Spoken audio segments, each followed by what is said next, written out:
台东地检署最近5档起诉的案件是以公共危险罪排第一，又搁以食酒赛车上济哦。台东县警察局统计，去年1月到6月掠到食酒赛车904件，今年同期嘛已经降到600多件咯。嘛强调讲会继续加强处理。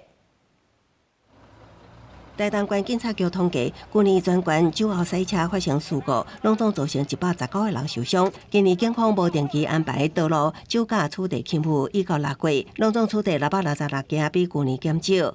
酒驾造成的事故，今年到当也减少到39人。警方表示，今年警方毋但强烈执法，也要求各分局设置社区来宣导，呼吁民众毋通酒后赛车。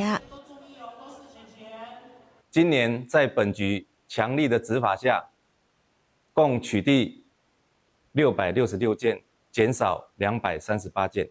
警方也统计，因为酒驾轰炸口的汽机车，敢若放伫台东县摊吊保管场的，就有75台。各分局的停车场也停满酒驾轰炸口的车辆，车主拢无领回。县警察局表示，车主搁无来领走，依规定会送法院拍卖。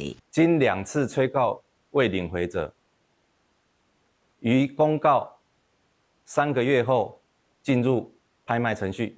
警方分析，台东民众啉酒赛车的关键多数是伫厝内，也是亲戚朋友厝。啉酒了后，心中投机上路。因为警方强调，啉酒赛车上路，轰炸刑下处3年以下有期徒刑，搁并扣30万以下罚金。呼吁民众啉酒了后毋通赛车。公视新闻采访报道。